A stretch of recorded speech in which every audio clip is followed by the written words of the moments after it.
Ebyamagara ne bukukibuho Kazire Health Products Limited. Nibakwishaho Kazire Lemon Green Tea Drink. Nibakurana Kazire Orange Tea Drink. Beine na Vit Fruit Drink. Nywa ebyaba Kazire oshemeza amagara gawe.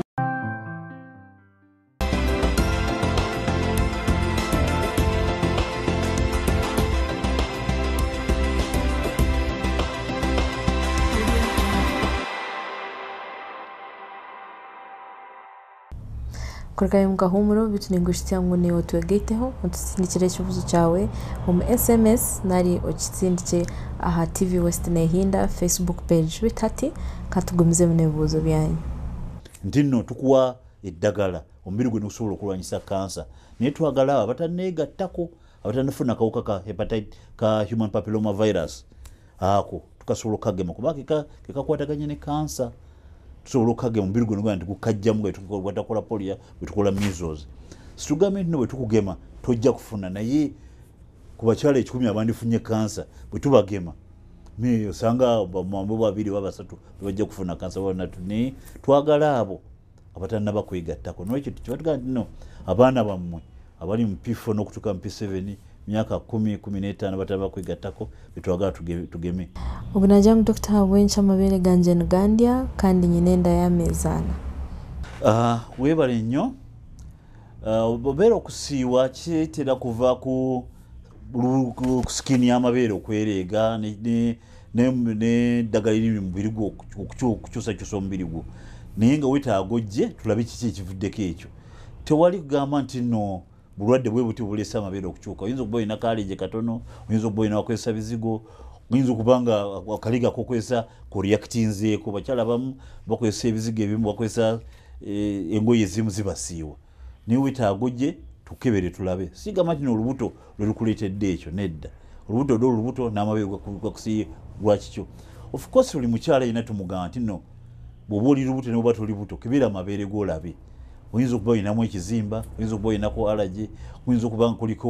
obulwadde obulala bwetaaga okukebera naye kati wano ku TV kikyonga nti no gakusiiwa gayinza okuba olinako allergy gayinza okuba waliwo ebikuleetedde okusiiwa ebirala wetaaga n'ojja n'olaba omusawo naddala omusawo wa skin ne tulaba kiki ekiriko ku mabeere ago ekikuleetedde okusiiwa kiyinza okuba nga olina kiwalidde yinza okuba nga olina ebizigo byewakyusizza nga bibikuleetedde okusiiwa kubanga n'ebizigo bw'okyusakyusa ng'oli lubuto embuto zimanyi okuboola ebintu ebimu oyinza okuba ebizigo bibadde okozesa bulijjo mbiri gwe gubibodde kubanga oli lubuto ng'oyetaaga kukyusa bizigo ebyo byokka naye jangu twogeremu tukebere tulabe ekyokukolera kandi ogwo najangu omukazi ashemereye kuterana n'omushaija we kumara bwire ki aziire webale nnyo ekibuuzo ekyo kirungi nnyo okubuuza ekibuuzo ekyo kubanga abantu bangi nnyo n'abakyala naddala amaze okuzaala batya okukibuuza ate nga twandyagadde mubuuze buli kimu kyonna kati ffe abasawo tugamba nti wandirinzeeko okwegatta n'omusajja okutuusa nga omwana awezezza wakati w'omwezi gumu n'ekitundu myezi 2 naddala nga amazzi ag'ekizadde galekeddeawo okujja nga wayise osandinga emu galekeddeawo okujja kijja kubaawo ng'omwana awezezza mwezi gumu n'ekitundu myezi 2 ng'omuzizaayo okumugema zakyantera baga nti no bw'oba tumwana tonnamutwala kumugema mulundi gusooka okuva lwe wamuzaala gyolindako okwegatta n'omusajja naye abakyala abamu beesanga okwagala okwo okwegatta n'omusajja tekinnaba kutuuta tannaba kwagala akyawulira bubi akyakooye ekireeta ekituga nino lindako omubiri gwe gumale okuddawo nga bwe gwali nga tonnaba kuzaala osobola okwegatta n'omusajja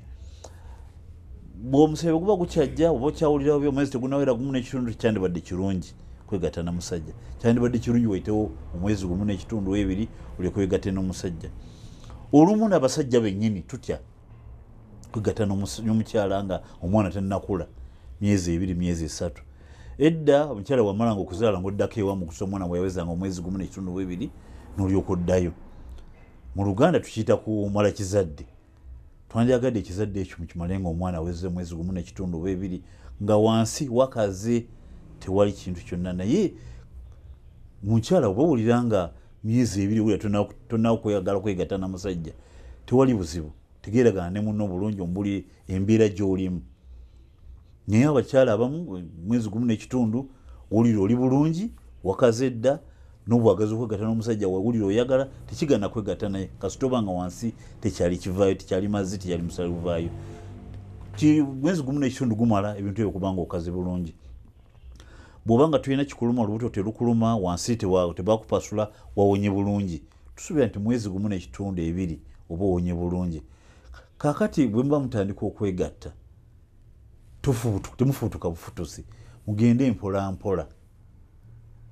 ng'omukyala bw'ayagala mpolampola mutandike mpolampola mulyoke muddiyo ddala ku ngeri yammwe gye mwali nga tonnaba kuzaala bw'obufuutukira oyinza okuddamu okumujuza nekireeta obuzibu nekireeta n'obulwadde bwe mwegatta nga amazzi teganaggwayo kyaliyo omusaayi oyinza okufuna obulwadde mu nabaana mu nseke ne bugenda ne mu lubuto enseke ne zoononeka nabaana nayonooneka nosigala nga olumizibwa mu lubuto okumala ebbanga gwanvu nekikuleetera obuzibu n'olwekyo tusaba mwana wawezeza mwezi gumu n'ekitundu ebiri mulyoke mutandika okwegatta kasita muba nga mulya bulungi nga wansi teri kivaayo. Kandi Dr. Kibuzo kya Muheru Hillary nagirangu ariyo nareeba kuruga mitoma nagirangu omukazi wenda kushasha ifo ya kameme nikireetwa ki? Hillary weebale nnyo ekibuuzo ekyo. Okulumizibwa wansi wa kameme tekiina kugamba nti mukazi wa lubuto tali lubuto omusajja oba mukazi. Okulumizibwa wansi wa kameme kitera kuleetebwa muntu nga alwadde ekitera okuyita ulcers oba dyspepsia. Kitegeeza nti no acid gwokola mu lubuto lwo mungi yakuleetedde okulumizibwa. Omukyalo w'olubuto musobola okufuna bunyankole bakiyita kyata. Kintu ekitera okujja kubanga acid abaddayo waggulu n'akwokya. Tulina eddagala etuyinza okukola ne likuyambako kulya emmere ebitali bisiike kiyambako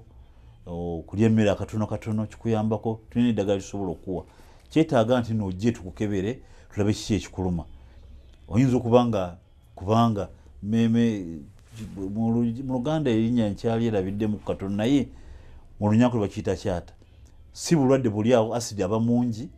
wetaaga kulya bintu bitono bitaliimu sukaali mungi migaati ebikalukalu ebijja okuyamba gonja ebitali bisiike byonna biyamba okuba nti nekyata ekyo tekijja. N'olwekyo tekinaga nti no oli lubuto oba tuli lubuto naye aba olubuto kitera okujja nnyo kintu ekyo naye ng'ojja kujja mukyala tufunire eddagala ejja okumuyamba ku kizibu kyekyo. Weewale nnyo. Nakusima mnonga yo wagumane itwe program nukoija nehendereti nimpamya yangu yo ng'omuntu aine kiwehamu konkantu kwishutiya ogumana osintire buzo ekintu kyona ekirukwata ha magara gawe ekintu kyona ekirukwenda kumanya ha magara gawe zo messages handika ekigambo ebyamagara sigaho omwanya tayi kibuzo kyawe n'emyaka yawe naho orikuruga ositintira 838 narishi oza ha Facebook page TV West Nehinda banzo kikunde narishi like it then otereho ekibuzo kyawe ahansi ya hashtag ebyamagara ebuzo ebintu bireba kandi tuyija kuguma ntubagarukamu otebwa kunywa by'abakazire health products kandi mu bashobozi abarikwenda kugurira ombwingi bashanje aha ruguto rwaza kabare aha mukono gwa buryo waborhe kwika omurti narishi ba suppliers babo abarihona mu East Africa and Gloria Kanyozi totayise Dr. Waswad Salongo kandi kuruga harinya na nkora nabo Emi Mchungzi Daniel Muhwezi tureba no gundu murundi hanga barindi.